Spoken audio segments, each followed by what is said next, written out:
What's up, guys? Hello. I was gonna film a video today, like how much plastic do I use in 24 hours, right?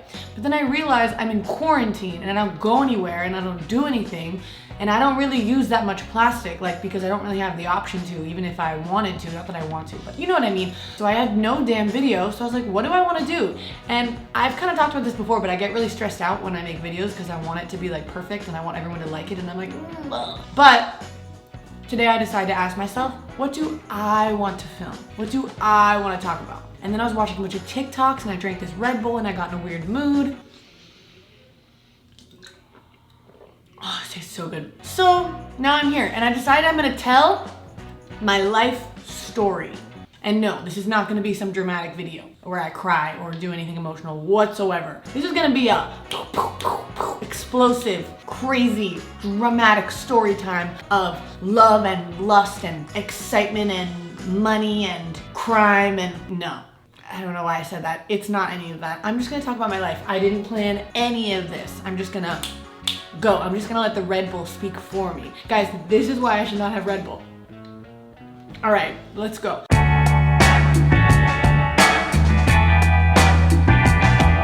I think I have a pretty interesting life, which is why I wanted to tell you about it. So I'm just gonna start from the beginning. I was born in a small town in Northern California called El Dorado Hills, okay?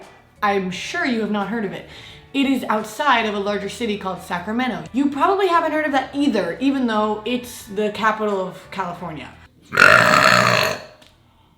Anyway, it's capital of California. You should know what it is, but whatever. It's in Northern California. It is hot. It is brown. There's lots of cows, like if you drive right outside the town in the city. Urban Dictionary defines my hometown as follows. 5 words. Where are the black people? It's kind of a weird area because it's a super duper uber rich town in the middle of like nothing. So like you're in Sacramento and then you basically just drive through a ton of towns and then there's nothing and then there's Tahoe. And then there's some meth labs on the way. Like it's really weird, but it's a beautiful area. I'll put some pictures of it here just because I want to illustrate the scene. Guys, I grew up in a ginormous house, like the biggest house you can imagine, make it bigger. That's what this looked like. If I can put a picture in, I will. I don't know why I wouldn't be able to, but I'm gonna put a picture in. I'm not trying to brag by saying this. I'm just trying to, you know, paint a picture. Looking back, I can't believe I lived there. I can't believe I grew up there. I didn't realize in the moment that it was such a big house. Like I didn't process. I don't know if any of you guys relate to this, but like growing up with parents who put you in a really big house, you definitely don't even realize it's a big house until you're older because it's kind of all you know. So I am the 8th out of 11 children. Let's just talk about my childhood a little bit.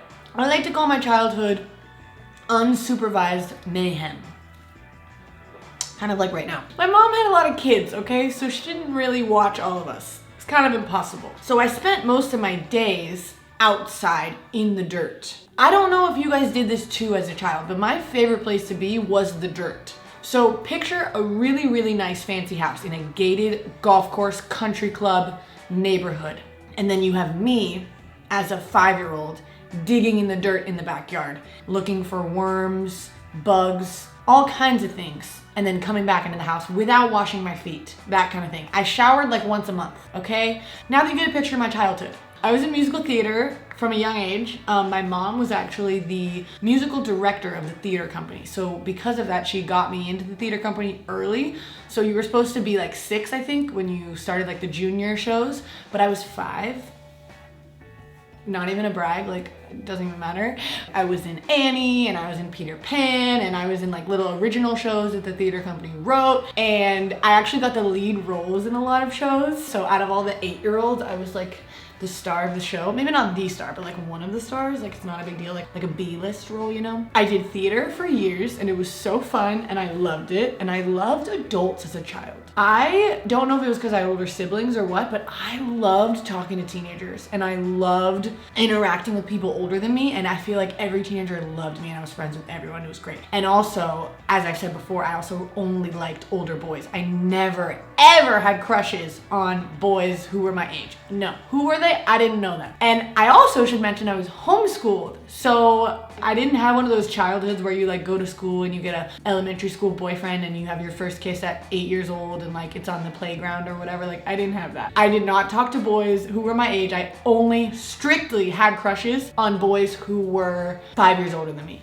Anyway, I also did swim team growing up, so I loved swimming. I was on like a summer league, so it wasn't year round. It wasn't like super competitive or anything. And I had crushes on my coaches too. Oh my gosh, I loved older men. So I was just having a damn blast. Like doing plays, doing swim team, playing in the dirt. My favorite song growing up was I've been living shaded, cheating on my lady. Ever since you left me, I've been going crazy. And also Smack That by Akon. Those are my favorite songs, and I would sing Smack That in my house, and my sisters would tell me not to sing it, but I didn't know what it meant. I also wanted to be a fashion designer. That was like my first dream in life, was to move to New York City and be a fashion designer, because my older sister gave me one of those books that has like little models that you can draw clothes on. So I started like drawing fashion things, and I was like, I want to be a runway fashion designer. I want to be a high fashion designer. I want to live in New York City, and it was my dream. Okay, so now you get a picture of my childhood. That was a great time. That was like, I would say age 0 to 10, okay? And then this is where we see the shift in the band TM. So I started being in a band when I was 10. I've said that a million times. You guys know. And that is where I see like the next chapter of my life going. So I moved from Northern California, which is El Dorado Hills, to Southern California. I moved to Malibu, and again, very nice area. Didn't really process how fancy it was till I left, but I moved there when I was 10 and my life changed completely. So I went from being in all these activities and blah, blah, blah, having all these friends. Like I had a lot of friends in my hometown and I was like a really happy child, whatever, to being in LA and not having any friends and not knowing anyone. And I was in a band, so I didn't really have time for activities. I really wanted to do like just any activity. Like I wanted to see people, I wanted to see kids my age, but I was in a band, so I didn't really have the time to. So we immediately got signed to a record label and I got to do a lot of really cool things in that. But I feel like a lot of you watching might already know the story of my band. If you want to know more about it, there's many other times where I talk about it in different contexts, so you can just like look at my channel and my other videos. I'm sure I've mentioned it before, but I want to more talk about my personal life. So moving to Malibu, it was so cool. I lived on like a cliff, because there's lots of cliffs in Malibu and lots of hills and canyons. So a lot of houses are literally on the side of cliffs. So for me, I lived above the beach. Like I'm gonna find a picture again if I can. I was very lucky to live there, and I really wish that I still had that view, but I don't. Right now I'm looking at a construction site. So living in Malibu, I really clung to my sisters because I didn't have many friends. So we used to go to the grocery store all the time, because Malibu is another very, very small town. All there really is to do there is like hang out with your friends and go to different like businesses there, because there's like 3 shopping centers and a beach. Like that's it. There's no mall there. There's no like activity center places. There's nothing to do there except go to the beach and go to like a restaurant or something. So we resorted to going to the grocery store. So me and my older sisters would go to Pavilions, is what it was called, and we would sit there and read magazines. That's what I did as a 12-year-old. I would read like Vogue magazine, and In Style was like one of my favorites. I don't know why, guys. I kind of just started to live a very like weird life. It was super weird. Like I was in this band and I had like millions of followers on the internet. Not me personally, but like the band did. And I was like also a friendless 12-year-old loser who just like went to the grocery store, still homeschooled. I got very sad. I remember very quickly moving to Malibu getting very sad, because again, guys, as I told you when I was describing my childhood, I was super happy. Like I was stoked on life. So when I moved to Malibu and like didn't have any friends anymore and didn't have any activities to do, and I kind of just like worked a lot, I just got really sad, and I was like, this is not what I wanted. Like, it's not to say I didn't have any good times, because like obviously being in a band and having those experiences was really awesome. But when you get home and that stuff is over and you're like, I have nothing to come home to, I have nobody to talk to, I don't really interact with anyone on social media, and I don't have anywhere to go, I don't have any activities to go to. Like even the few friends that I did make sometimes, like through church or whatever, it was like not real friends, and I always felt kind of left out by them. I made one solid friend who I still talk to, but other than that, didn't make a single friend. It was just a very like cold and desolate place to live unless you'd like grown up there your whole life. Like it's kind of like one of those towns where if you were not from there and they didn't know you, they didn't trust you because it was a town with a lot of money. So it was people with lots of trust issues who were being used and taken advantage of and exploited for their money. So it made sense. Like all these kids and teenagers were like, I don't know you. I don't really want to talk to you because I don't trust you. So anyway, I got really sad, and I'm not gonna make this a serious video because it doesn't have to be, but I started to feel like depressed feelings. I don't want to say I was depressed because it wasn't something that was like all day, every day for weeks or anything. It was just like feelings of depression, like the feeling of hopelessness, the feeling of loneliness, the feeling of I'm not good enough, I don't like myself, nobody wants to hang out with me, so why would I want to hang out with myself, that kind of thing. I remember writing very sad journal entries and just being really lonely. Like whenever I got home from these meetings or fun, exciting things I was doing with my band in LA, which is like an hour and a half outside of Malibu, then I was just like, so there was a bright spot when I started water polo. Water polo is a very popular sport in Southern California. I didn't even know it existed until I moved there. I started that and it was like, oh my gosh, my life is good again. I just wanted to be a normal kid, and joining that made me feel like a normal kid. It made me able to see kids my age 3 times a week, and it was just awesome because it was at the local high school. So like when you're homeschooled, you can technically join any sports team locally. So I joined the team of regular middle schoolers. Sorry, it wasn't a high school team, it was a middle school team, but they practice at the high school, whatever. So I joined this team of middle schoolers and I made friends and I started talking to people, and I got to like fit in for once and like get to know people and like feel excited about life again. So that was like honestly the brightest spot and the most exciting part of my middle school life for sure. I absolutely loved water polo. I started to get kind of good at it towards the end, and so then I had to quit water polo because my band took up too much time and it was getting too exhausting to go to water polo at 4:30 every single Monday and Wednesday, and I just couldn't keep up with it. So that was devastating, and I cried a lot and I was super sad. I remember I listened to Stay by Rihanna on my way home from my very last water polo game, and I was crying. And that makes me so sad to think about now. It was just like my only sliver of like a regular life, and it was gone. It was taken away. So whatever. Then I was sad again. And then I was kind of depressed for a while and I didn't know who I was. And then I entered into my emo phase. Woohoo! I love an emo phase.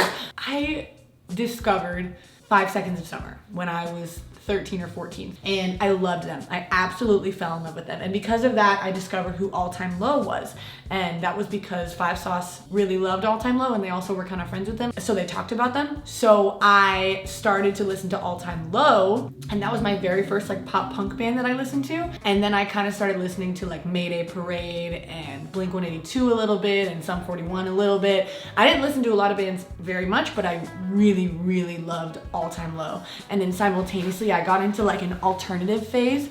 So I was listening to pop punk, and then I was also listening to like Arctic Monkeys and Lana Del Rey and Haim, and like I guess this is really when I started like my teenage years. So after my water polo ended and I kind of just realized like, okay, I'm not really gonna be a normal kid, then I was like, oh, I'm mad at the world, I'm angry. And it was like just that typical emo phase that kids go through. So I will put some pictures in here. Sweet Lord, please help me. I had a green streak right here because my mom wouldn't let me dye my hair a crazy color. So I just one day randomly did a green streak and hoped she didn't notice. She did, but like it wasn't that big of a deal. She hated it, but sorry, Mom. I actually started dyeing my hair like different colors at this time. So I had like red, dark blue, dark purple, black. Like I couldn't do any crazy colors like I said, so I did like muted dark ones, and my mom was okay with that mostly. I remember I used to spend 90% of my day with my headphones in. Like if I didn't have my headphones, my day was over. I was so upset because we used to drive to LA almost every single day for our band,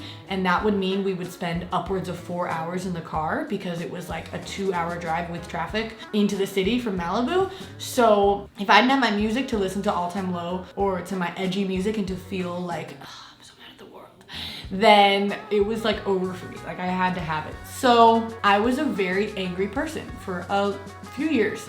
I would say like 2-3 years. I would literally go on Tumblr all day, and I would also read fan fiction. Oh my gosh. Now, I don't want to get too personal, but that was my sexual awakening. Guys, I'm not gonna go into that. I'm sorry I said that, but I just had to put that out there. I think a lot of people went through that as well. In that time when Wattpad and fanfiction was like taking over the world, literally I would spend hours in a day reading fanfiction, like hours. And it was Harry Styles and 5 Sauce fanfiction. That was the only thing I read. I'm gonna do a video where I read the fanfiction that I read before. I'm gonna reread that fanfiction because I know that it was just disgusting and weird. But at the time I was like, oh my God, like this is literature. This is art. This is amazing. So there's that. But then I moved to Tennessee. So picture this. Here's Malibu. Here's Tennessee. Completely different. These are the boys in Malibu. These are the boys in Tennessee. These are the girls in Malibu. These are the girls in Tennessee.